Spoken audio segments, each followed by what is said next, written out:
Welcome, everybody, to Ordinary Discipleship Podcast. My name is Chris.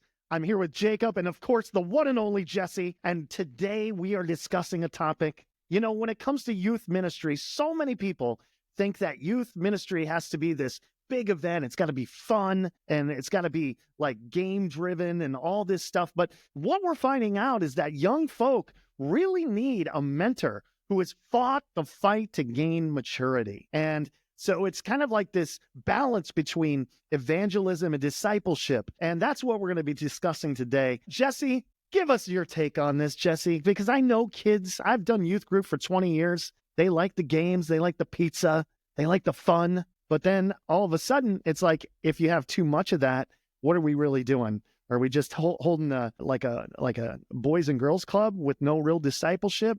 There's got to be some kind of balance to it, right? Jessie, I don't hear you, Jessie. Gosh. So I like to think about it like spiritual food. Do you need me to go back and say that again? Oh, no, it's fine. I think that's going to be really cute.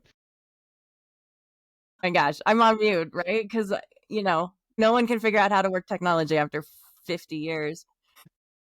So good. So real. So good. Real talk. Real talk podcast. That's it. So kids like sugar, right? They would rather eat the cookie, the candy cane. Mm-hmm.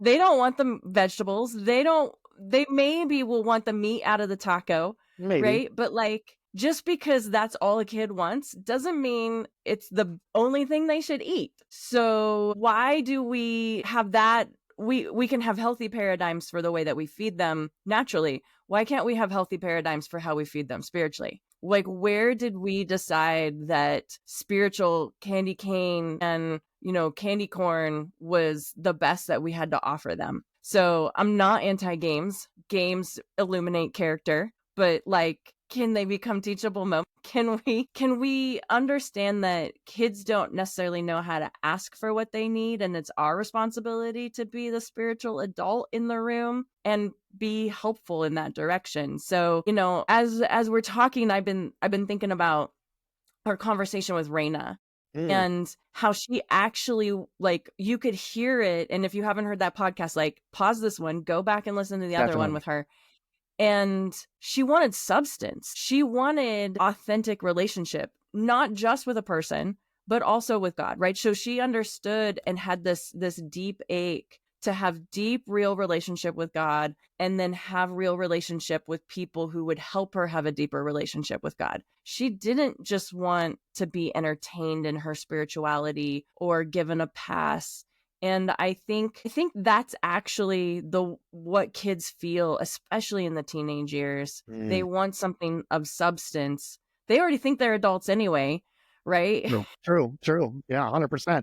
I know. I got a 20-year-old and a 16-year-old. Yeah. So why are we still trying to entertain them instead of helping them have some of those deeper, more intensive conversations that their heart is really yearning for?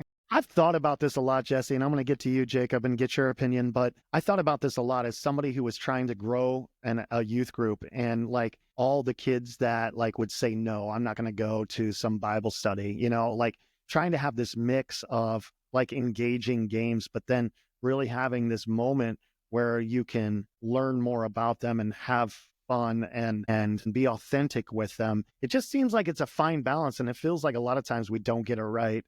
Jacob, what's your opinion on that? What do you think? Like, you've been I think it's like we're talking a lot about like I think in the beginning of this conversation is about the substance of the programming, but I think what we're really saying is like it's actually about the nature of the connection. So like I was in a church who was looking to replace a youth person, and there was a young guy on their board who was like, we just need to find the church in the country that's the biggest youth group and then convince that guy to come here. That's what he said. And he did say guy. And I think it's like, and as I was in that church as a consultant, and so I was in a position to push a little bit, and I was like, do you care at all whether that person's discipled any of those people or just if they've gathered a crowd?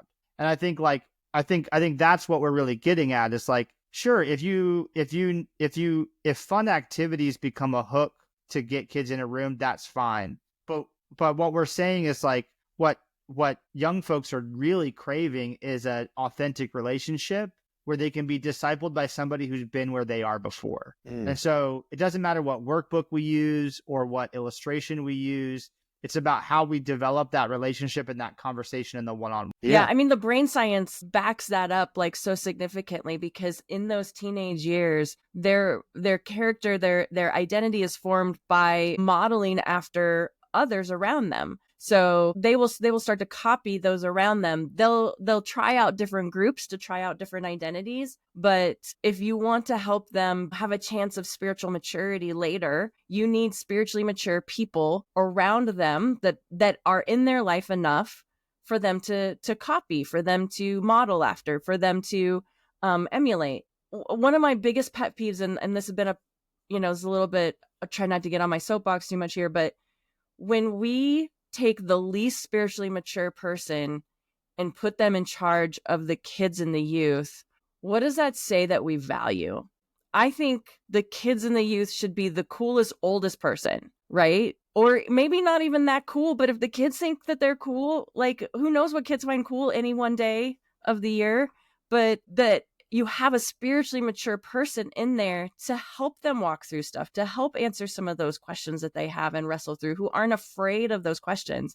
But when we put the least spiritually mature person on the staff in charge, that just says we don't really care about the formation of that youth group. That is so true, because I was 20 years ago the least spiritually mature person, and they put me in charge of children's church. And I was like, what am I doing here? And then I looked across the hall, and leading the middle school at Jake and I's previous church was this couple that had been married for 50 years. They were like in their 80s, and they were just doing like basic stuff, but the middle schoolers loved them. And that's such a good point. I think so many times when we're doing like youth or kids church, we think we have to have the young hip person come in and do it. And so many times that's not the most mature person, and it's not the wisest choice. We just think that if we throw in an old couple that actually are spiritually mature, it's going to drive people away. And that's just not the fact. Well, I think so this is an issue, like we can apply it to youth and young adult ministry, but I think what it reveals is a struggle with our discipleship systems across the whole church. Because if I'm a church leader who is supposed to identify somebody to lead the youth or young adult ministry, my default definition is, well, discipleship happens in a program happens in a room where you get some people together. I don't know how to get high schoolers in a room. Let's just find the person who can get high schoolers in a room. Right. And it's not like a lot of people are jumping up and down. It's not like a lot of people are jumping up and down for that job. I'll be honest. Right, I mean, exactly. I've got a new church plan. But if you said like, hey, do you want to help shape the spiritual perspective of some young people? That's a different ask than, can you keep young people occupied for an hour and a half? Are you a babysitter or are you discipling people? Well, and that's where I think then the question becomes, even in our adult programming, are we discipling people or are we just babysitting them or entertaining them? Right. And I think that's like our default definitions of discipleship have become get people in a room and occupy them for a couple of hours, use some discussion questions and call it good. And I think like that's how we end up saying, well, youth group is just fun and games, right? Yeah. How am I being too provocative here? You are kind of provocative. I love it. That's your thing. Yeah. I get it. That's why we brought you on. Right. Yeah. I think it reveals this. We don't actually value spiritual maturity. Maybe we don't value. I mean, I'm interested in what you guys think on why. If I'm going to take a stab at it, I think we just don't have an image for it. We don't have an imagination for it. I don't know if we know even what it looks like or if it's possible to help somebody get there. I mean, in my work, I hear a lot of the question, can people really change? Do people really change? And so spiritual maturity, I don't know, maybe people just have given up on it. I don't know. Like, what do you guys think? I think I was listening to this sermon by one of my favorite pastors, and he's a Lutheran guy, and he used to teach PhD students at the seminary. And he said, a PhD in theology does not make you spiritually mature. It makes you smart in theology, but it doesn't necessarily mean that you're spiritually mature. And so I think, the question is, what does spiritually mature look like? Like, what is that? And I've been contemplating this question a lot. Like, I was thinking to myself, when Jesus was on the cross and, he's dying and he looks out and he says, Father, forgive them. They don't know what they've done. I'm like, holy crap, I cannot imagine being level 20 Jesus. Like, I cannot imagine getting beaten down, getting spit on, having the power to pull myself off a cross and then saying, I'm going to die for them and God forgive them. Like, to me, that's the picture of spiritual maturity that I don't think, a lot of us can even contemplate at this point. But yeah, I don't know, Jake, what do you think? Well, yeah, and I think that's like, I don't know who to cite for this, but in some of the curriculum that we use that Jesse and I have used before, we talk about how spiritual maturity is not a destination to achieve, but it's actually about recognition and recovery rate. So how quickly do I recognize my need for a savior and return to the cross? That's interesting because I've been thinking it the opposite way. And so it's nice to hear. It's refreshing to hear that, because I think of like sanctification as this process. Like, your dad, great Pastor Paul Hoyer, would always like do this sermon once a year where he'd get a potter up there and he'd have a lump of clay and he'd be doing the sermon. I'd be so distracted by the clay on the wheel. But, you start off as this lump of clay and at the end, it's this beautiful vase. And like, that's the journey that we're walking through. So that's helpful as well. Yeah. I don't know. Jesse, help us out. Go ahead. Well, I was just thinking, I just love thinking about people like Raina and the Gen Zers and the young people these days and how hard their world really is. Like, 100%. I think about how hard and complicated it was for us when we were younger, or maybe Jacob just a little after that, like when we were in middle school and Jacob was kind of, walking around in diapers.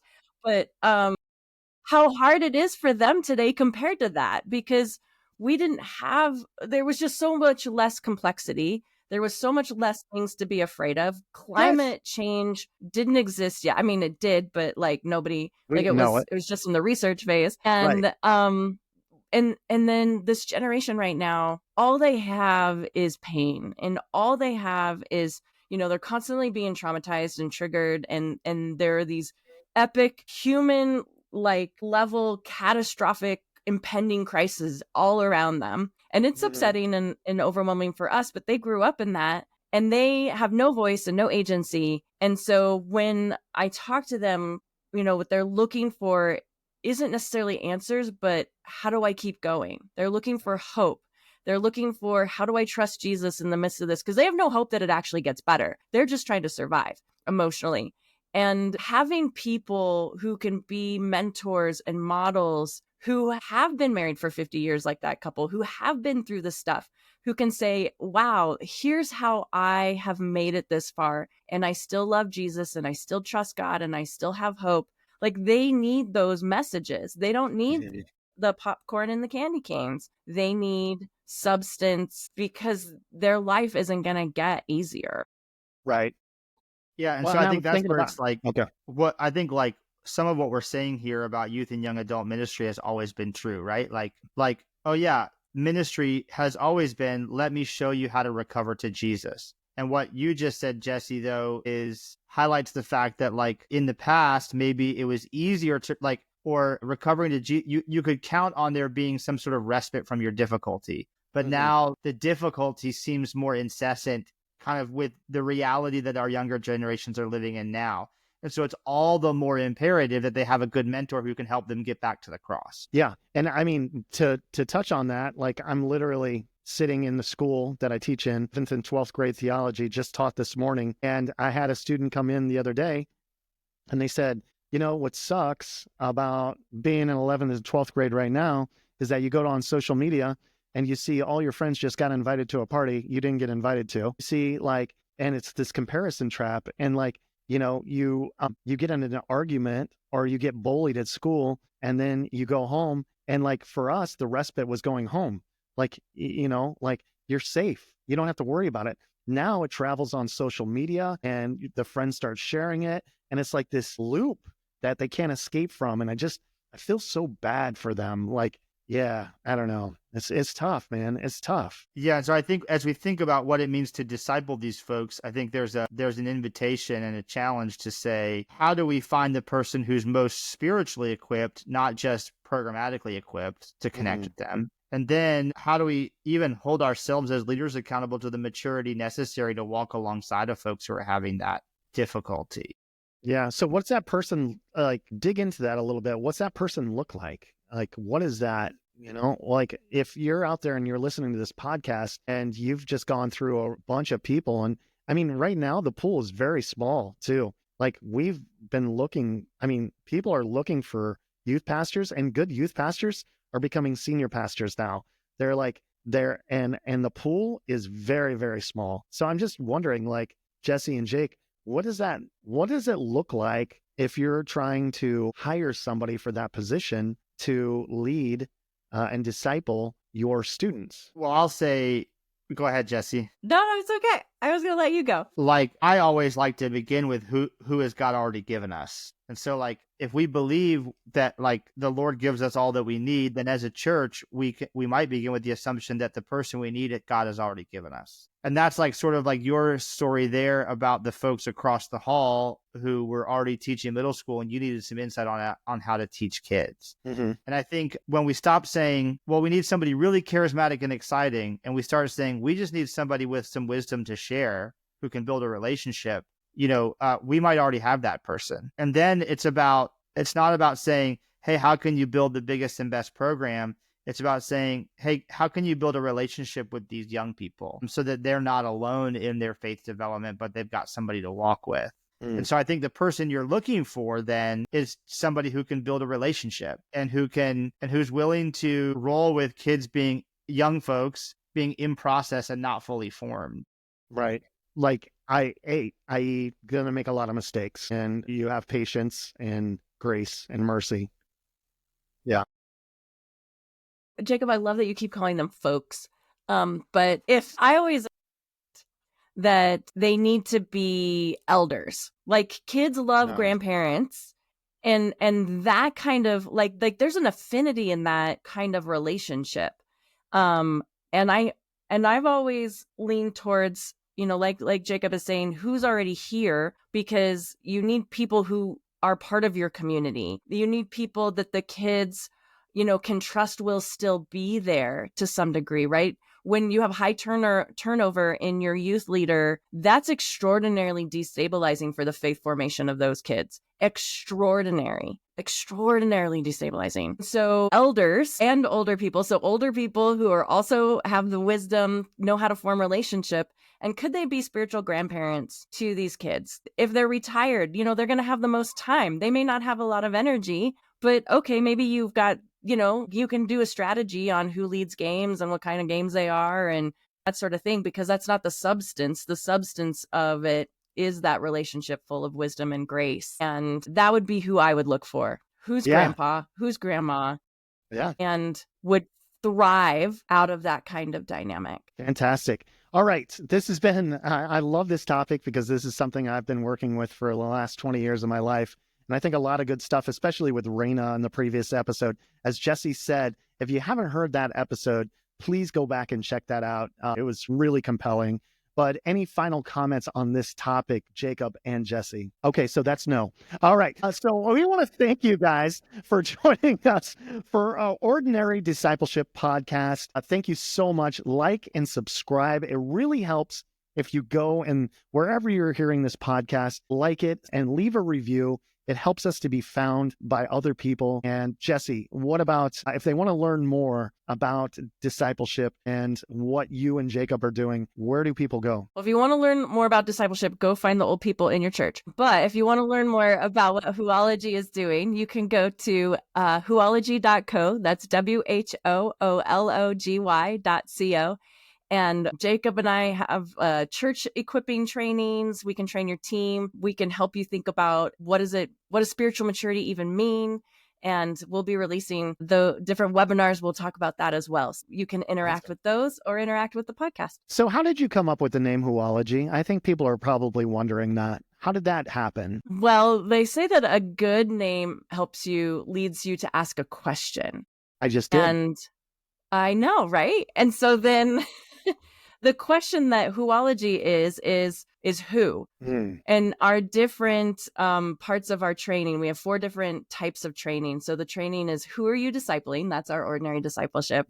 Who are you influencing? That's our ordinary authority. Who are you churning with? Or who's your community? And that's our ordinary community. And who are you becoming? And that's our ordinary maturity tool set. So we have these different toolkits all around the question of who, which would be who are you becoming? Who are you discipling?